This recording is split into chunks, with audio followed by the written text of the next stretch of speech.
सत्य में भारत न्यूज में आज हम मिलाएंगे आपको 5 बार के विधायक, राम जन्मभूमि आंदोलन में अपनी सक्रिय भूमिका निभाने वाले ऐसे विधायक से जो बीजेपी में अपनी एक अलग पहचान रखते हैं। तो आइए आपको मिलवाते हैं राम सेवक पटेल जी से। 2014 और 2014 के बाद की राजनीति में आप क्या परिवर्तन देखते हैं? सर्वप्रथम मैं आपके न्यूज़ चैनल के लिए बधाई देता हूं धन्यवाद सर। कि आपने जनपद में एक नई खोज या नई उमंग लेकर आप लोग उत्साहित लोगों को कर रहे हैं जी। और जो भी पुराने लोग हैं जनपद में जिन्होंने पार्टी में बड़ा योगदान किया है, उनका आपके चैनल के माध्यम से शुभारंभ होगा। इसके लिए मैं बार बार आपको धन्यवाद देता हूं। और 14 और इसके बाद की राजनीति में हम लोगों ने राजनीति का शुभारंभ 89 से किया है जी। कॉलेज स्टूडेंट लाइफ में तो कॉलेज में रहे, मगर 89 के बाद हम राजनीति, सक्रिय राजनीति में आए और आने के बाद बहुत सेवा भाव की राजनीति, बहुत व्यवहार की राजनीति और बहुत ईमानदारी की राजनीति जी। हमारे साथ जितने भी विधायक रहे जी। चाहे वो पाठक जी हों, चाहे पप्पू भैया हों, जी। विभिन्न लोग, सभी ने जनपद के हर हिस्से पर उन गरीब निसहाय ऐसे लोगों को संरक्षण दिया जी। जहां पर कोई उनको सुनने वाला नहीं था, देखने वाला नहीं था। और जनता से प्यार भी हम लोगों को मिला जी। अपनी अपनी जगह सब स्टैंड करते रहे जी। और राजनीति में आगे बढ़ते रहे, क्योंकि राजनीति में 1 बार 2 बार 3 बार हम लोग चुनाव जीते हैं जी। तो ये योगदान रहा। 14 के बाद की राजनीति तो सब लोग देख ही रहे हैं जैसा है, उसमें मुझे कुछ नहीं कहना है। इतना ही कहूँगा कि मोदी जी और योगी जी के शासन में जो भी लाभ विकास का पहुंच सकता है जनता के बीच में पहुंच रहा है, मगर जनप्रतिनिधियों को ध्यान देना चाहिए कि सरकार अच्छे कदम उठाने का काम कर रही है, उसमें जनप्रतिनिधि अपना और ज़्यादा योगदान दें, जनता के बीच में जाएं, अपनी बात को रखें, सरकार की बात को रखें, तो ये अच्छा है। वैसे सर, मैंने आपकी राजनीतिक सफर को उस समय देखा जिस समय रामलला के मंदिर का आंदोलन चल रहा था और आज रामलला का मंदिर बन गया। इस पर आपकी क्या टिप्पणी होगी सर? और हमें मौका मिला उस आंदोलन में भागीदारी करने का, तो क्षेत्र से बाकी प्रबुद्ध लोग, अच्छे लोग, 4-5 हजार लोगों को लेकर मैं अयोध्या गया था। उससे पहले हम लोगों ने सबने पीलीभीत कारागार में इस आंदोलन के निरपेक्ष रहे हैं जी। सबकी गिरफ्तारियां हुई जी। और पीलीभीत में रहे। उसके बाद हर जिले को मौका मिला और विधानसभा को अपने अपनी विधानसभाओं से लोगों को लेके गए थे जी। तो मुझे भी एक सौभाग्य प्राप्त हुआ वहाँ अयोध्या के अंदर। उस समय मंच पर मेरे साथ नृत्य गोपाल दास जी, राजमाता सिंधिया, विभिन्न संत, अच्छे संतों में एक मंच था, उस पर साझा करने का मौका मिला और मुझे वहाँ बोलने का भी मौका मिला। 1 लाख की कम से कम भीड़ थी वहाँ। तो कार सेवा करने को जो लोग आए थे उनके बीच में हमें रहने का मौका मिला है और जो भी योगदान रामलला के उसके लिए कर सकते थे हम सब लोगों ने मिलकर खूब डटकर किया और आज बड़ा खुशी और सौभाग्य हमें प्राप्त हो रहा है कि जिस आंदोलन को हमने अपने हाथों से बढ़ाया और योगदान किया, वो आज फलीभूत होते हुए देखा, अपनी आंखों से पूर्ण कंप्लीट होते हुए देख रहे हैं कि आज रामलला विराजमान हो गए और ये देश के लिए, हम सब के लिए बहुत ही अच्छा समय और अच्छा विषय। सर, स्वास्थ्य भी आपका अभी हाल फिलहाल में कुछ ज्यादा अच्छा नहीं रहा है। अगर स्वास्थ्य तो मेरा ठीक है, मगर कुछ कारण से ऐसी ठंड ज्यादा है ना। जी जी जी। तो मैं ठीक है, स्वास्थ्य मेरा खराब नहीं है, स्वास्थ्य बिल्कुल ठीक है। तो आने वाले समय में हम उम्मीद करें कि अयोध्या आप फिर जा रहे हैं? जाएंगे अवश्य। अयोध्या हर हालत में जाएंगे, दर्शन करेंगे रामलला के, और जहाँ तक होगा लोगों को लेकर जाएंगे। जी सोच रहे हैं कि बस का एक ले लिया जाए तो कम से कम 50-60 लोग अयोध्या नगरी में, जो उस समय आपके आंदोलन के साथ में थे उन लोगों को, उनमें से जो रह गए हैं उनको बुलाएंगे, जी क्योंकि बहुत समापन हो गया है ना 89 और 93 से, ये सब काफी समय गुजर गया। तो हमारे साथ में जो ऐसे लोग शरीक थे वो अब बीच में भी नहीं रहे हमें, जी तो उनका भी योगदान बहुत रहा है। अब उनकी समय आया, ईश्वर ने उनको लिया, उठा लिया, कोई ऐसी बात नहीं, लेके जाएंगे, अयोध्या जरूर जाएंगे। सर, युवाओं के लिए राजनीति में आने के लिए क्या संदेश रहेगा आपका? युवा आए और उन्हें मौका दिया जा रहा है, मेहनत कर रहे हैं युवा। मैं तो अब क्या उन पे विचारों पे टिप्पणी करूंगा।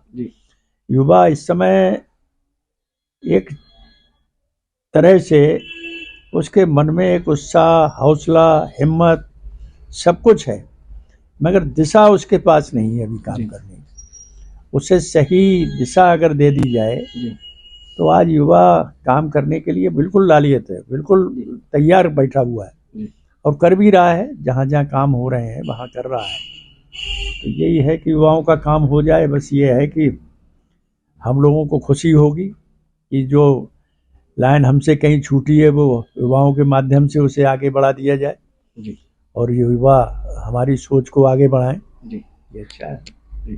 सर, युवाओं से बात हुई तो मेरे ध्यान में एक प्रश्न आया। आपने तो युवाओं के समय से राजनीति में कदम रखा था, युवाओं के लिए संदेश भी आपने दिया। अगर आपसे मैं कहूं कि युवाओं के आप संरक्षक बन सकें राजनीति में, तो इस पर आप कुछ कहना चाहेंगे? जो आते हैं ऐसा नहीं है कि खाली हूँ। मुझे युवा कम से कम महीने में 50-100 लोग बच्चे आते हैं मेरे पास, आते हैं, कोई जानकारी लेना होती है या कुछ पूछना होता है तो निसंकोच उनको रास्ते अच्छे स्वरूप कराने के काम करते हैं। सर, जैसे बहुत सारे हमने मुद्दे देखे, मोदी गवर्नमेंट ने खत्म कर दिए, चाहे 370 धारा हो, चाहे रामलला का मंदिर हो। अगर आपसे पूछा जाए आने वाले समय में 2024 लोकसभा चुनाव भी आ रहा है, चूंकि कोई ऐसा मुद्दा है, चाहे वो बदायूं के स्तर पे हो, हमारे लोकल स्तर पर या राष्ट्रीय स्तर पर, कोई ऐसा मुद्दा जो आप चाहते हैं कि ये आगे बढ़ना चाहिए? नहीं, सरकार बनने को तो कोई रोक नहीं पा रहा है ना, किसी में दमखम है, विपक्ष में तो कुछ है ही नहीं तो ये है कि सरकार तो बननी है भारतीय जनता पार्टी। अब वो ही बात आती है कि काम करने को युवा लालियत है तो वो युवा बिल्कुल तैयार बैठा है सरकार लाने के लिए, सरकार बनाने के लिए मोदी जी। इसमें कोई दो राय नहीं। लेकिन सर, हमने तो ये भी देखा कि जो विकास डबल इंजन की सरकार में, चूंकि हमारे यहाँ ट्रिपल इंजन की सरकार रही, जो बदायूं में विकास होना चाहिए, चूंकि नगर मंत्री भी रहे यहाँ से, वो विकास हो नहीं पाया। उसके लिए आप क्या कहना चाहेंगे? पार्टी सरकार की कोई गलती नहीं है इसमें। हम अपनी जगह पर रह के हम जनप्रतिनिधि बने हैं तो हमारा भी कुछ दायित्व तो बनता है। यही नहीं कि सरकार ही सब कुछ करे तो हम करें। सरकार के अलावा भी हमारा भी कोई दायित्व बनता है कि हमें चाहे निधि के माध्यम से पैसा मिलता हो, चाहे हमें मांग के लाना पड़ता हो, तो ये सब काम जनप्रतिनिधियों के भी हैं। वो अपने अपने स्थान पर, अपनी अपनी जगह पर। अब अच्छा लगा, अब दातागंज में किसी ने प्रोग्रेस की, बब्बू ने, तो अच्छा लग रहा है कि वहाँ पर विकास हो रहा है। देखिए, ऐसे जिले पर हो तो और अच्छा लगेगा। वो तो एक साइड पे हो गया ना। अब अगर जिले पर कोई विकास हो, जिले पर कोई ऐसी चीज खड़ी हो, जैसे अब मान लीजिए पिछली बार ये मेडिकल कॉलेज खड़ा कर दिया, वो हम उस को हम मिटा नहीं पा रहे हैं अभी। कहीं ना कहीं बात चर्चा में आ जाती है कि मेडिकल कॉलेज उन्होंने बनाया, तो हम उससे बड़ी लकीर को खींचने का काम करें। अगर कोई ऐसी चीज बना दें जो कम से कम पूरे जिले में ये मचे कि भाई ये इससे बढ़िया कोई और क्या बना सकते हैं, तो ये है कि विकास तभी होगा जब जनप्रतिनिधियों का ध्यान इधर होगा। सर, मैंने तो ये भी देखा पराग फैक्ट्री भी बंद सी स्थिति में है और शुगर मिल भी बंद होने की स्थिति में आ गई। इस पर आप क्या कहना चाहेंगे?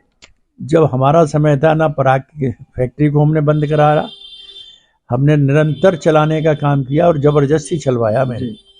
उस समय। और ये लाया ही मैं था प्लांट, और अब जाकर जाने क्या ध्यान केंद्रित कर दिया, वो सब खाली पड़ी है, सब बेकार कर दिया उसे। और चीनी मिल का तो मैं बता ही चुका। जिले में हर जनप्रतिनिधि को जिले की राजनीति में सबसे अहम भूमिका इस चीनी मिल से है जी। किसान इस पर आंखें टिकाए बैठा है। जी। काफी कुछ लाभ पार्टी को भी मिलेगा और जिले के लोगों को भी मिलेगा। जी। तो चीनी मिल का विस्तारीकरण होना बहुत अनिवार्य है। इसका विस्तारीकरण हो जाए तो इससे बढ़िया कोई बात ही नहीं। जी सर, एक मेरा पर्सनली सवाल है आपसे। जी नहीं, खूब नहीं सर, एक इतना लंबा कैरियर मैंने देखा आपका राजनीति में, कहीं ना कहीं मुझे ऐसा लगता है, मैंने कहा पर्सनली मेरा प्रश्न है कि बीजेपी कहीं ना कहीं अपने वरिष्ठ नेताओं की उपेक्षाएं करती हुई नजर आती है। इस पर आप क्या कहना चाहेंगे? अब वो करते हैं ना नहीं, इसका तो मैं कोई जवाब नहीं दूंगा, टिप्पणी करूंगा। मगर ये है कि हम लोग भी थोड़ा अपनी तरफ से विचार करें जी। अब जहाँ इतना सफ़र हमने तय किया है 30, 40, 35 साल राजनीति में और पार्टी के साथ, तो इससे अच्छा हमें है भी कहाँ। जी। इससे अच्छा भी तो कुछ नहीं है। जी। जी। अगर हम मान लो विचार भी बदलें तो उस विचार में हम उस फ्रेम में फिट ही नहीं बैठेंगे। जी। कोई ऐसा दल नहीं है जो हम लोगों को लेकर हजम कर ले। जी। जी। तो ये है कि हमें यही रहना है, यही सब कुछ करना है। उपेक्षित करें तो भी रहना है और ना करें तो भी रहना है। जी। अभी योगी जी आए, आपको बुलावा आया? बुलावा अब जब देने वाले यहाँ के लोगों, लोकल की बात है ना जी। लोकल के लोग, उन्हें जाने क्या ऐसा लगता है कि मुझसे जाने वोट छिटक जाएगा या वोट नहीं मिलेगा, समझ में नहीं आता क्यों नहीं देते हैं बुलावा। सर, जाते जाते हमारे सत्य में भारत न्यूज के दर्शकों के लिए आप कोई विशेष संदेश देना चाहें? बस यही है कि हम सब लोग मिलकर पार्टी को मजबूत करें जी। और आपका चैनल अच्छा चले, सबका संदेश सब लोगों के पास पहुंचे। बस इसी के लिए मैं फिर से पुनः बधाई और धन्यवाद देता हूँ। धन्यवाद।